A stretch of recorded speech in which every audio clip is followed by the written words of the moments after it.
고린도전서는 바울이 에베소에서 사역하던 주 55년경 고린도 교회에 보내진 편지입니다. 당시 고린도 지역을 우리가 좀 알고 넘어가야 될 것 같습니다. 오늘날 서울과 많이 비슷한 곳이기도 합니다. 무역의 중심지였습니다. 다양한 문화와 종교가 혼합되어져 살아가던 도시였습니다. 그로 인해서 교회 안에서도 많은 문제들이 생겨나기 시작했습니다. 특별히 오늘 본문에서 보게 되면 분쟁과 파벌 문제가 발생하고 있음을 바울이 소식을 통해 듣게 되었지요. 사람을 중심으로 나누어진 교회 안에서 하나님께서 바울을 통해 오직 예수 그리스도를 중심으로 하나 되라 라고 말씀합니다. 오늘 말씀은 교회의 연합과 일치에 대한 것을 강조합니다. 인간의 지혜가 아니라 예수님의 그 십자가만이 구원의 능력이 있음을 선언합니다. 고린도 교회의 문제를 오늘날 우리가 살아가는 교회의 분열되고 나누어진 모습에 비추어서 깊이 성찰해 봄도 필요합니다. 오늘 고린도전서 1장의 말씀을 시작하면서 두 가지 우리에게 주시는 하나님의 위로와 또한 강조하시는 말씀을 우리가 확인하기 원합니다.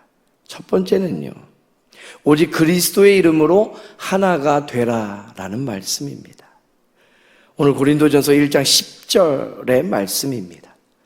10절의 말씀을 다시 한번 한 목소리로 받들어 읽겠습니다. 형제들아, 내가 우리 주 예수 그리스도의 이름으로 너희를 권하노니 모두가 같은 말을 하고 너희 가운데 분쟁이 없이 같은 마음과 같은 뜻으로 온전히 합하라. 바울은 소식을 듣게 됩니다. 고린도 교회 안에 아볼로 파라, 바울 파라, 베드로 파라, 심지어 그리스도 파라, 이렇게 나눠진 교회를 향해 질책하게 됩니다. 교회의 머리는 오직 예수 그리스도 한 분뿐임을 분명히 하면서 말입니다.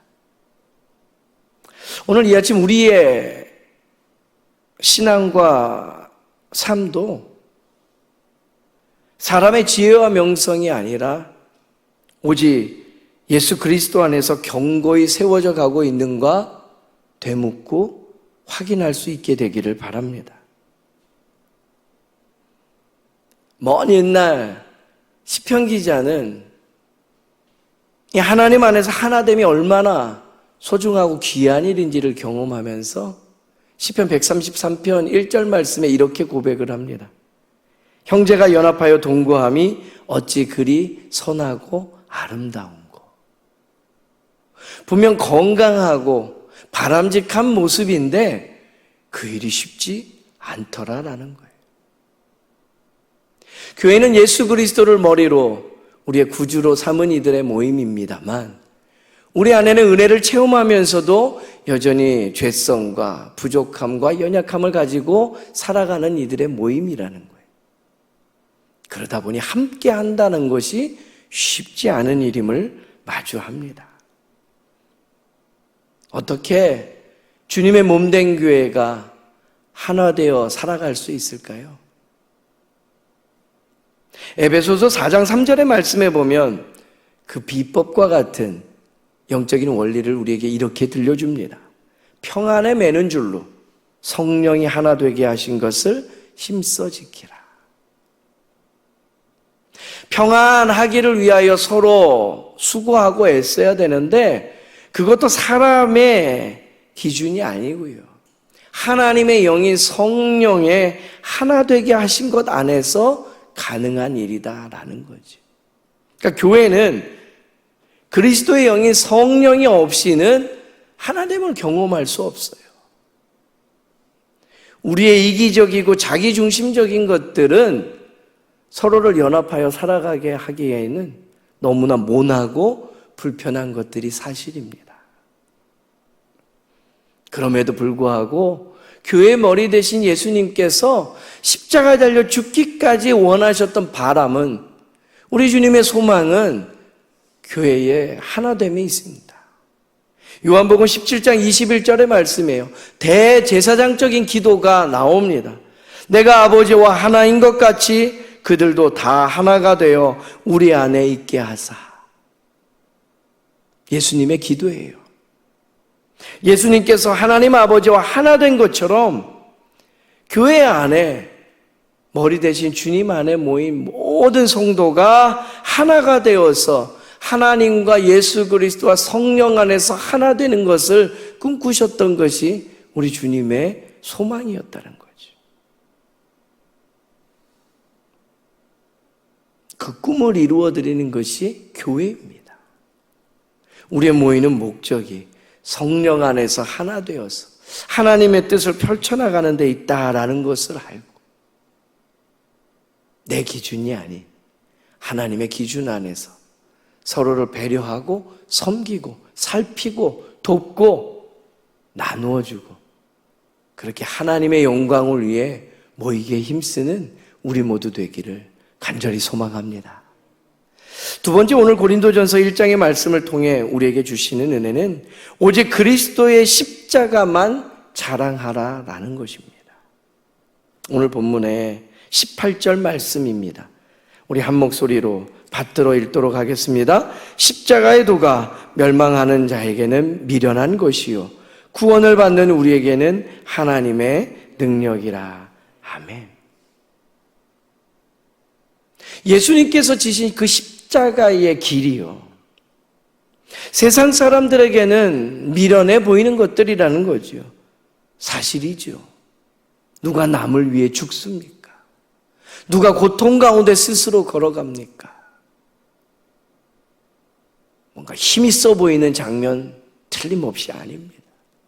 뭔가 멋들어지고 능력 있어 보이는 모습도 사실 아닙니다. 그러나 믿음 안에 있는 우리에게는 그것이 바로 하나님의 능력이라는 거예요. 할렐루야. 인간의 지혜는 한계가 있습니다. 궁극적인 그 생명과 구원의 능력은 오직 십자가만을 통해서 우리에게 임한다라는 겁니다. 그 십자가가 참으로 중요합니다. 마태복음 16장 24절 말씀에 보게 되면 예수님께서 제자들을 부르시면서, 그리고 오늘 믿음 안에 있는 우리를 부르시면서 이렇게 말씀하십니다. 아무든지 나를 따라오려거든 자기를 부인하고 자기 십자가를 지고 나를 따를 것이니라. 아멘. 주님 무겁습니다. 주님 힘이 없습니다. 주님 효율적이지 않은 것 같습니다. 예수님, 이건 너무 미련해 보입니다. 내 등에서 이 십자가 벗어내면 난 뭐든지 할 수 있을 것 같습니다. 내게 이 십자가 잠시 내려놓으라 말씀하시면 내가 하나님 영광에 뭐든지 날아갈 듯이 감당할 수 있을 것 같습니다.